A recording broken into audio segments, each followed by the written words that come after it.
안녕하세요. 한재훈입니다. 키워드로 읽는 동양사상 두 번째, 인에 대한 마지막 강의를 진행하도록 하겠습니다. 이제 유학이 공자에 의해서 시작이 되고, 그러면서 이제 인이라는 개념이 이제 중요하게 대두하게 되는 것을 말씀을 드렸었습니다. 지난 시간에. 그러면서 이제 인을 관계 윤리의 이제 정점의 덕목으로 설명을 드렸는데요. 이제 공자 그리고 맹자 하는 그분들에 의해서 만들어진 그 유학을 이제 유학이라고 부를 수도 있습니다만, 이제 나중에 등장하는 또 다른 형태의 유학이 우리가 소위 이제 성리학이라고 하는 유학이 있습니다. 그 유학을 새롭게 대두하는 유학이라고 해서 신유학이라고 학자들이 명명을 했습니다. 나중에 그 유학을 신유학이라고 하다 보니까 원래 유학을 그냥 유학이라고 하면 이제 구분이 잘 안 돼서 신유학에 대해서 공자와 맹자 시대에 이루어졌던 유학을 원시유학 이렇게 말을 합니다. 원시유학. 그래서 이제 원시유학의 그 정신을 신유학이 계승을 하면서도 그 원시유학 그대로를 반복하는 것이 아니라 이제 새롭게 재해석을 이제 하게 됩니다. 그래서 이제 그 유학을 신유학이라고 이름하게 되는데, 이 인이라고 하는 유학의 가장 핵심적인 개념인 인이라고 하는 것에 대해서도 공자와 맹자가 이야기하는 인에 대해서도 그대로 따르면서도, 그러면서 공자와 맹자가 이야기하지 않은 차원으로 이제 확대해서 재해석을 하는 이제 그런 모습을 성리학에서 발견할 수가 있습니다. 그래서 오늘은 이제 그 성리학자들이 인을 어떻게 해석했는가 하는 것에 대해서 좀 집중적으로 말씀을 드릴까 합니다. 이 그림은 이제 이 인체에 대한 그림을 보셔서 좀 놀라셨을 수도 있겠는데, 이게 뭐 직접 관련은 있는 것이 아니고 성리학이라고 하는 게 이제 나중에 기회 있을 때 설명을 드리겠습니다만, 이 주희, 우리가 이제 주자라고 높여서 칭했는데, 이 주희라고 하는 분이 집대성을 하게 됩니다. 그러니까 이제 성리학을 완성을 시킨 분입니다. 그런데 이 분이 성리학을 집대성하기 이전에 5명의 선생님이 있었는데, 이 주자는 중국의 남송시대 때 사람입니다.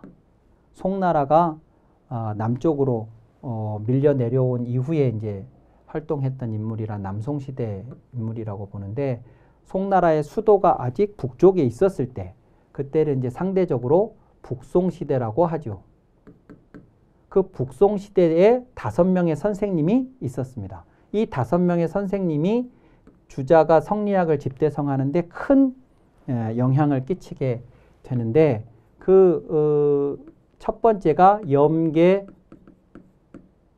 주돈이라는 인물입니다.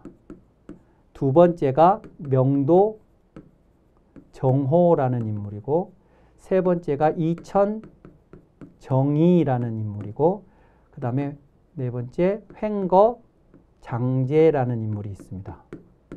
횡거 장제가 있고, 이제 마지막이 소강절, 강절공인 강절 소옹이라고 하는 인물이 있습니다. 이분들이 이제 북송오자라고 보통 불리우게 되는데, 이 명도 정호와 정의는 형제입니다. 그래서 이분들을 그냥 이 정씨 성을 그대로 써서 정자라고 이제 많이 지칭을 하게 되고, 주자에게 가장 큰 영향을 끼친 인물은 이 이천 정의인데, 이천 정의의 형님인 명도 정호가 이 이천에게 이제 영향을 주고, 또 이제 염계 주돈이도 이천한테 이제 영향을 주고, 이 세 사람은 이제 나이가 비슷해서 이제 친구로 지내고, 이분을 이제 선생님처럼 모시면서 이제 공부를 하고 뭐 그랬었습니다.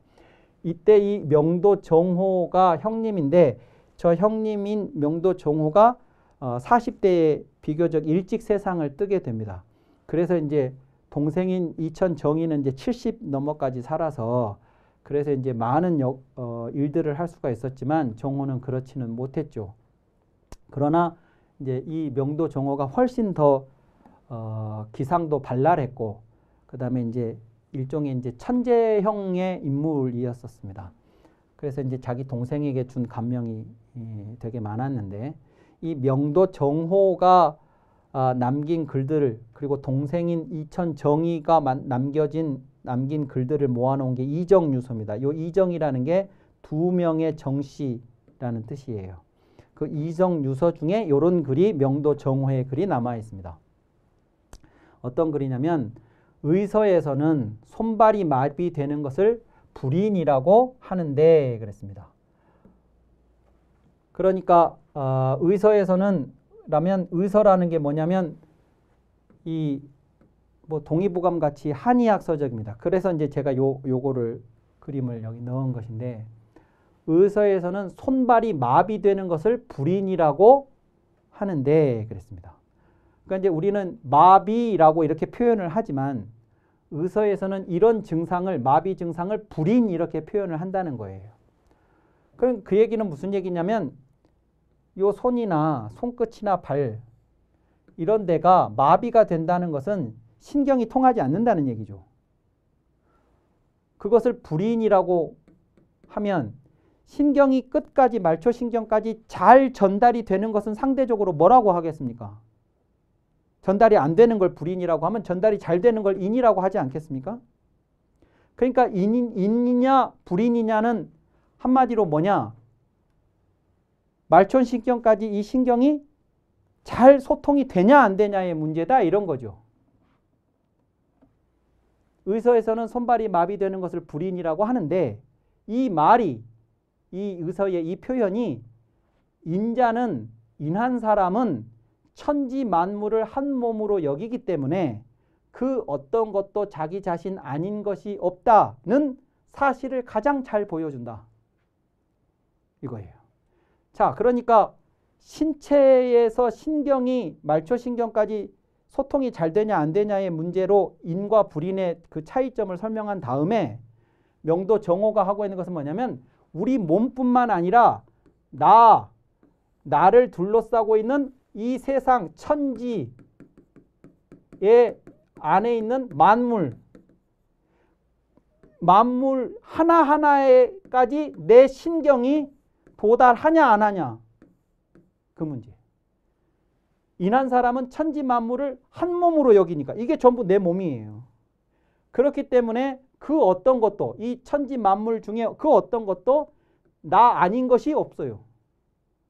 전부 나로 생각한다 그 말이죠. 그래서 만약에 여기 끝에 있는 어떤 것이 지금 불행한 일을 당했어요. 예컨대 북극에 있는 북극곰 새끼 한 마리가 어떤 인터넷에 돌아다녔던 사진에서 확인할 수 있는 것처럼 폐 플라스틱을 뜯어먹고 있는 사진이 있었습니다. 그런 사진이 한때 이렇게 인터넷상에 돌아다녔었습니다. 지금도 확인할 수 있을 겁니다.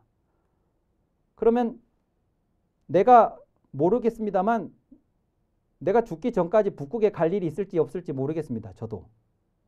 나하고는 아무 상관도 없는 곳이 북극이라고 볼 수도 있습니다. 그 북극에 살고 있는 여러 생물체들 중에 북극곰이 하나가 있고 그 북극곰의 새끼곰이 폐 플라스틱을 뜯어먹고 있는데 그걸 보면서 아무 느낌이 없어요. 내가. 그런 사람이 있을 수 있죠. 걔가 그러거나 말거나. 그런데 어떤 사람들은 그 모습을 보면서 막 대단히 딱하고 막 안타깝고 또 그 북극곰한테 막 미안하고 막 이런 감정이 들 수 있죠. 내 신경이 도달하는 겁니다. 거기까지. 나하고 그 북극곰하고 직접적인 관련은 아무것도 없습니다. 내가 그 플라스틱을 거기에다 버리고 온 것도 아니고 내가 거기 갈 일도 별로 없고 그렇다고 해서 그걸 보면서 나랑 상관없어가 아니라 여기 있는 이것도 나하고 아무 관련이 없는 게 아니라 나하고 관련이 있다고 생각하는 것. 이 천지 만물에 나 아닌 것이 없다. 인한 사람의 마음은. 그 사실을 가장 잘 보여주는 말이 요 의서의 마비를 불인이라고 하는 이 표현이다 그 말입니다. 천지 만물을 자기 자신으로 여긴다면 그 어딘들 이르지 않겠는가. 나의 관심과 나의 이 공감 능력이 만일 인을 자기 몸에 가지고 있다 않다면 요 인, 요걸 내 자신에게 내 몸에 가지고 있지 않다면 자연히 자기와는 상관없다고 느끼게 될 것이다. 나랑 무슨 상관이야. 그게. 이렇게 될 거라는 거예요. 누구의 딱한 사정을 보고도 그게 나랑 무슨 상관이야. 나하고 상관없어. 누구의 좋은 일을 보고도 그게 나랑 무슨 상관이야. 그러니까 축하해 줄 줄도 모르고 같이 아파할지도 모르고 그냥 나만 알고 나만 사는 거예요. 아무 공감 능력 없이. 이게 요 끝만 그런 게 아니라 여기 또는 여기서부터 이런 차이도 있을 수 있겠죠. 여기까지 오면요. 나 말고는 아무 것에 대해서도 이제 공감 능력이 사라지는 겁니다. 그러면 이제 이게 뭐가 되겠습니까? 요 머리만 살고 나머지는 전부 마비가 된 사람과 같은 것이죠. 그건 살았다 해서 살았다고 할 수도 없는 거 아니겠습니까? 자연히 자기와는 아무 상관이 없다고 느끼게 될 것이다. 마치 손발이 마비되면 기가 통하지 못해서 내 것이 아닌 것처럼 말이다. 이건 내 거 아니에요. 소통 안 되면. 누가 잘라가도 모르는데요. 여기만 안 잘라가면 되는 것이냐.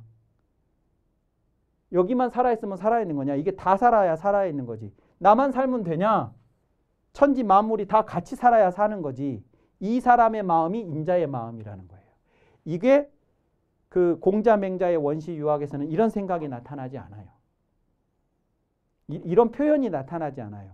이제 공자맹자의 인의 사상을 확대해서 재해석한 것입니다. 이런 것은. 그러니까 인을 훨씬 넓게 만든 것이죠. 두 번째 아까 북송 오자 중에 5명의 선생님 중에 횡거장제라고 하는 분이 있었는데 이 횡거장제가 남긴 글 중에 서명이라는 글이 있습니다. 그 서명을 그림으로 해서 실어놓은 퇴계 선생의 성학 10도 중에 두 번째 그림에 서명도라고 하는 그림이 실려있는데 이 서명도가 횡거장제의 이 서명이라는 글을 그림으로 구성한 것입니다. 근데 그 그림으로 구성한 이제 여기가 상도와 하도로 나누어져 있는데 이 상도의 첫 번째 요 부분을 이제 쓴 글을 저렇게 그림으로 도표화한 것이고 그 첫 번째 글을 해석하면 이런 내용입니다. 하늘을 일러 아버지라 하고 땅을 일러 어머니라 한다. 자, 그러니까 이게 아까 명도 정호는 천지 만물 중에 자기 자신 아닌 것이 없다. 이렇게 표현을 했고 지금 횡거장제는 뭐라고 했냐면 하늘을 아버지, 땅을 어머니라고 한다. 그거예요. 하늘이 아버지고 땅이 어머니예요. 그러면 하늘, 아버지, 땅, 어머니 사이에 존재하는 이 모든 것은 다 이 부모 안의 형제죠. 이걸 부모라고 상정을 하면. 그래서 나는 이 안에, 나는 이 사람 중에 횡거장제라는 나는 이 아버지, 어머니, 하늘, 땅 사이에 이 안에 까마득하게 작은 존재로 그 사이에 존재한다. 나는 그 아버지, 어머니, 하늘, 땅 사이에 수많은 것들 중에 하나로 까마득하게 작은 존재로 존재한다는 거예요. 나는 그런 존재다. 그러니까 이런 게 뭐냐면 나라는 존재를 이 우주 자연 안에서 어떻게 이해할 것인가의 문제입니다. 이 관점이에요, 이게. 이렇게 보면 아까 천지 만물을 한 몸이라고 여긴다는 것, 자기 자신으로 여긴다는 것이나 이런 관점을 갖게 되면 다른 것들을 어떻게 대해야 할 것인가에 대한 태도가 달라지는 것이죠. 그러기에 하늘과 땅에 가득 찬 기는 곧 나의 몸이요 이랬습니다. 하늘과 땅에 가득 찬 기는 나의 몸이다. 이건 뭐냐면 하늘과 땅에 수많은 존재들이 존재하죠. 풀도 있고 나무도 있고 동물도 있고 동물 중에는 새도 있고 짐승도 있고 곤충도 있고 뭐 많은 것들이 존재합니다. 근데 이 많은 것들을 다 무엇으로 형성하냐? 기로 형성한다고 이것들이 전부 기로 이루어져 있다고 생각했어요. 동양인들은. 자, 그래서 내가 요즘에 기가 허하다. 기가 허하다 그러면 풀 중에, 나무 중에, 열매 중에 혹은 동물 중에 어떤 것을 가져다가 약으로 먹어요. 약이 그런 거죠. 약초, 열매, 뭐 그 몸을 보호하는 그걸 보약이라고 한다고요. 보약. 보약이라고 할 때 이 보자가 보충한다는 보자예요. 나의 허해진 기를 보호해 준. 근데 이것들이 나를 왜 보호해 줄 수 있냐 그러면 내 몸도 기로 이루어져 있고 이것들도 기로 이루어져 있으니까 같은 기가 이게 우주 자연의 동일한 기가 나로도 만들어지고 얘들로도 만들어졌으니까 나의 어떤 부분을 이것들 중에 어떤 것이 보충해 줄 수 있다는 그게 한의학의 원리라고요. 그러니까 세상의 모든 것들 가득 찬 이 세상을 가득 채우고 있는 것이 기인데 그 기가 곧 내 몸이에요. 근데 나하고 동질적인 것들로 저것들이 존재해요. 왜? 아버지 어머니에게서 똑같은 것을 받았으니까.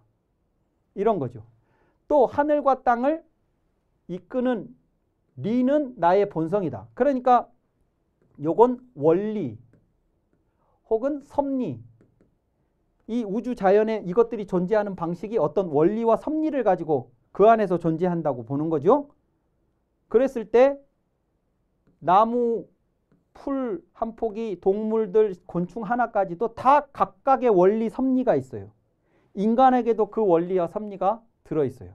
그것을 하늘과 땅이 부여했다고 봐요. 그러면 하늘과 땅을 이끌어가는 이 원리는 내 안에 들어와서 나의 본성이 됐고 저것들 속에서는 저것들 각각의 본성이 됐다. 이렇게 보는 것이죠. 자, 그렇게 보자면 세상에 존재하는 모든 사람들은 나의 동포. 동포라는 건 한 배 어머니 속에서 태어난 사람들입니다. 같은 어머니의 같은 자궁 안에서 태어난 것이 동포예요. 동포. 동포고 이제 사람들은 나하고 형체까지도 똑같으니까 동포라고 얘기를 하는 거고. 근데 나머지 이것들은 만물은 동포라고까지는 하지 않고 나와 더불어 함께 하는 것들이다. 이것들 없이는 나도 존재할 수 없어요. 내가 먹고 입고 쓰고 살려면 이것들 다 있어야 하고요. 이것들이 파괴되어서는 나도 살 수가 없는. 그러니까 첫 번째 하늘을 아버지, 땅을 어머니라고 딱 상정하고 그 다음에 나를 포함한 나머지 이 사이에 존재하는 존재들을 이렇게 이제 접근해 가면서 차례차례 이제 그런 이야기들을 하면서 내가 어떻게 살아야 되는가 하는 것들을 쭉 설명합니다. 부모가 자식들을 여럿을 낳았을 때 그 자식들에게 바라는 것이 있을 거다. 형제 간에 우애하는 게 가장 1번이죠. 형제 간에 잘 지내라. 그게 부모님들이 어쩌면 유언을 할 때 빠짐없이 하는 이야기일지도 몰라요. 나 없어도 형제 간에 잘 지내라. 그게 부모님들이 바라는. 그러면 내가 얘들하고 다른 사람들하고 다른 만물들하고 나는 잘 지내야 돼요. 그러려면 어떻게 해요? 이들의 상황 하나하나에 대해서 내가 관심을 가져야 되고 공감할 수 있어야 할 거 아니겠어요? 아까 명도 정호가 얘기한 것처럼. 이것을 전부 인이라고 이야기를 하는 거예요. 근데 이제 재밌는 것은 뭐냐면 이 글이 서명인데 횡거 장제가 이 서명이라는 글을 처음 지었을 때, 이 글을 처음 지었을 때 횡거 장제가 붙인 이름은 정환이었습니다. 근데 이제 그의 친구 이천정의가 그 이름이 너무 정환이라는 이름이 너무 강력하다고, 너무 좀 세다고 느낌이 이제 서쪽에 붙여놓은 새겨놓은 글이라는 의미로 서명이라고 하자고 이제 제안을 해서 그걸 받아들여서 서명이라고 이제 불리우고 있는데 원래 장제가 지었던 이름은 정환인데 이 정환의 이름이 뭐냐면 완고함을 깨부수다입니다. 이 완고하다가 뭐냐면 나의 울타리 안에만 갇혀 사는 삶이에요. 그냥 모든 걸 나 입장에서만 생각하는 게 아니고 이걸 깨고 그 틀을 깨고 나가서 천지 만물이라고 하는 큰 틀 안에서 나를 보는 거죠. 그러자고 쓴 글이 이 글이에요. 근데 의도는 그런 건 알겠는데 이름이 너무 세다고 이제 그 이름을 서명으로 바꾼 것인데 그 이름에서도 알 수 있듯이 이 서명이 말하고자 하는 것이 뭐였는지 보여줍니다. 세 번째 그림은 주자의 인설이라는 글 중에 일부분인데 이것 역시도 퇴계 선생이 성학십도 중에 일곱 번째 그림으로 채택을 한 그림입니다. 여기 또 이제 긴 글이 있는데 여기 내용들이 이렇게 있는데 그 중에 일부분이 이런 겁니다. 인이란 하늘과 땅이 만물을 낳는 마음이며 사람이 얻어서 마음으로 삼는 것이다. 이랬습니다.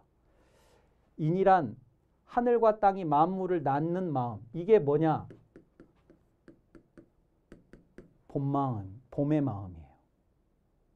얼어붙었던 대지를 녹이고 거기에서 새 생명들이 소생할 수 있도록 하는 그 마음. 봄에 하늘과 땅의 마음이 드러나 있는 마음이에요. 근데 인이라는 게 바로 이제 그런 마음인데 인자함이죠. 인자함. 사랑이죠. 근데 그걸 사람이 얻어서 자신들의 마음으로 삼았다는 거예요. 우리들 마음이 인이라는 것입니다. 그러니까 이 표현은 뭐냐면 사람이 이 인을 얻어서 자신의 마음으로 삼았다 이랬는데 바꿔 얘기하면 이제 우리가 살아가면서 저 우리의 마음의 핵심인 이 인을 부정하면 그러면 그건 사람이 아니다가 되는 거라고요. 이 표현이 말하고 싶은 게 아직 발하기 전에는 사덕, 인의 예지가 사덕이 갖추어져 있지만 그렇지만 인의 예지라고 하는 것이 마음속에 다 있지만 들어있지만 오직 인만이 사덕을 포괄한다 이랬죠. 그러니까 인의 예지가 4분의 1, 4분의 1, 4분의 1, 4분의 1이 아니고 1대 1대 2대 1이 아니고 1대 1대 1인 것처럼 이렇게 나열이 되어 있지만 실은 내용적으로 보면 이 네 가지 중에 오직 인만이 네 가지 덕을 다 포괄한다. 그러니까 사실은 요 인이라는 개념 안에 의도, 예도, 지도 들어있다는 겁니다. 예를 들어 정의라고 했을 때 이 정의에 인이 빠져 있으면 그건 정의가 아니라는 거예요. 옳고 그름을 되고 안 되고를 좋고 나쁘고를 분별하는 그 정의가 인을 배제하면 그것은 너무나 차가운 것이고 형식주의적인 것이 되는 거죠.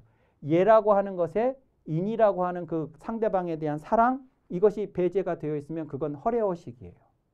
지혜가 역시 인을 배제하면 그 지혜라는 것이 그냥 차가운 이기주의로 흐를 가능성이 있는 것이죠. 그래서 인이라고 하는 것은 넷 중에 하나이기도 하지만 사실 내용적으로 보면 이것들을 전부 포괄하는 개념이다. 이런 얘기입니다.